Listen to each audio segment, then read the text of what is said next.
र आएर पनि अर्कैसँग गएका छन्। त्यसो हुँदाखेरि पनि विदेश नपठाउनु होला।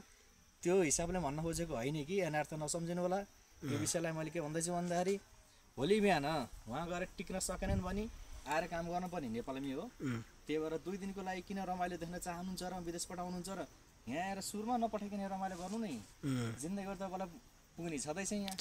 फेरि हेर्नु आज हाम्रो यत्रो सुन्तला उहाँको धेरै व्याख्यानहरू सुनियो र तपाईँ उहाँले भन्न चाहनुहुन्छ नेपालमा केही छ, नेपालमा टन्नै छ, गरेर खाने हो भने मरेर गइन्न देशमा भन्ने छ। हरियो वन नेपालको धन, नेपालको एउटा उस हो।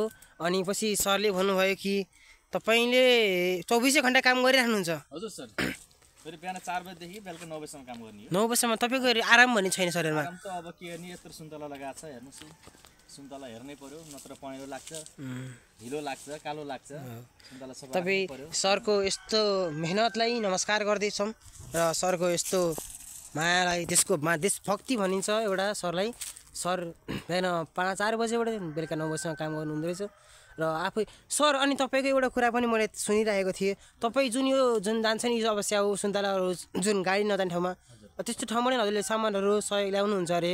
यस्तो गाडी भन्ने कुरो जसले चलाउँछ। हजुर, मेरो पनि खुद गाडी छ। गाडी छ तपाईँको नि? मेरो आफ्नै 2टा योद्धा छन्। 2टा योद्धा?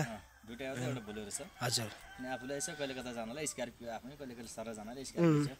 त्यो सबै भगवान भोलेनाथको कृपाले भनेपछि कमाइले किन हो। भनेपछि तपाईँले सेपरेट नगर्नुभएको रहेछ यो, तपाईँको फ्यामिलीलाई थाहा छैन यस्तो? थाहा छैन, यो कुरो थाहा छैन। मैले चाहिँ वर्षमा तपाईँको आय स्रोत देखाउनु पर्दाखेरि मेरो लगानी सगानी सबै कटाउँदाखेरि मेरो 90 लाख जति खातामा आउँछ, सबै कटाएर। भनेपछि तपाईँ भएर पनि नभए जस्तो गरेर हिँड्ने, अनि पछि यो देखाउने हजुरको सर देखाएर कसैलाई फाइदा छ र छैन? छैन। म हेर्नु यस्तो जुत्ता लाछु, यस्तो जाँगे लाछु, यस्तो टी सर्ट लाछु, तर यत्रो मेहनत गर्छु, यत्रो कमाउँछु, कसैलाई थाहा छैन। हेर्दाखेरि कमाए जस्तो देखिन्छ, नकमाए जस्तो देखिन्छ, तर आफूमा भर पर्ने हो है।